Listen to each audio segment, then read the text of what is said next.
Bonjour. Bonjour. Comment ça va? Ça fait Soyez un peu bienvenue. plaisir. Ça fait longtemps qu'on ne s'est pas vu. Pour Olivier et Jean-Yves, ce sont les retrouvailles avant l'heure. Les deux amis sont restés fidèles, même si l'un habite Romans-sur-Isère et l'autre Draguignan. Ils sont liés depuis la petite enfance lorsqu'ils vivaient dans les Chittagong Hill Tracts, dans le sud-est du Bangladesh. C'est une grande famille, c'est comme des frères, voilà, frères et sœurs. Et voilà, comme on fait partie d'une ethnie, Chakma, donc on est comme des frères. On se connaît depuis tout petit, depuis l'enfance, quoi. Voilà. Et l'enfance là-bas était heureuse malgré la grande pauvreté. Le premier souvenir, c'est la liberté. C'est un truc assez sauvage. On est libre. Et les parents, ils ne sont pas là tout le temps derrière nous, ou quoi que ce soit, de nous surveiller. On pouvait aller où on veut. Dans la jungle, pêcher, chasser, de tout.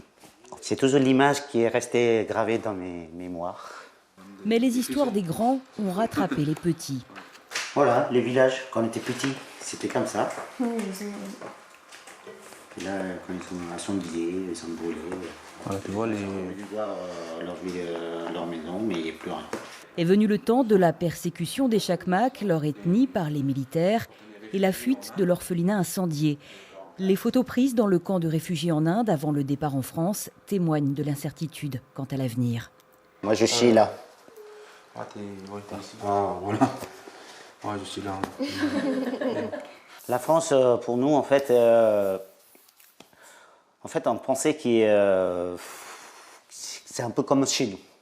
En fait, peut-être un peu plus amélioré qu'un pays paisible, tranquille, pas de guerre. Je pensais ça. Et aussi, je pensais rester avec eux, c'est-à-dire les 72 enfants. Que je pensais qu'on allait rester ensemble, qu'on allait voir souvent. Machin. Malheureusement, en arrivant, chacun est parti à son direction dans des familles d'accueil différents. Le temps a fait son œuvre. Olivier, c'est le prénom qu'il a choisi en France, a grandi, fait des études. Il est devenu paysagiste, père de famille.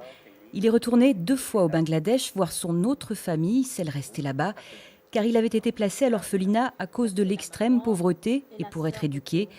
Il y a eu beaucoup d'émotions et surtout la rencontre avec Menaka, son épouse. Tes parents? Ça, c'est mes parents de Bangladesh. Avec tes frères? Ah, là, c'est notre mariage. Donc, il y a Grégoire, Élie, Ouais. ils étaient là. Les Chakmak sont une très grande famille. Ceux de France qui ont assisté au mariage. Ils seront beaucoup plus nombreux encore ce week-end pour fêter les 30 ans de leur arrivée dans leur nouveau pays.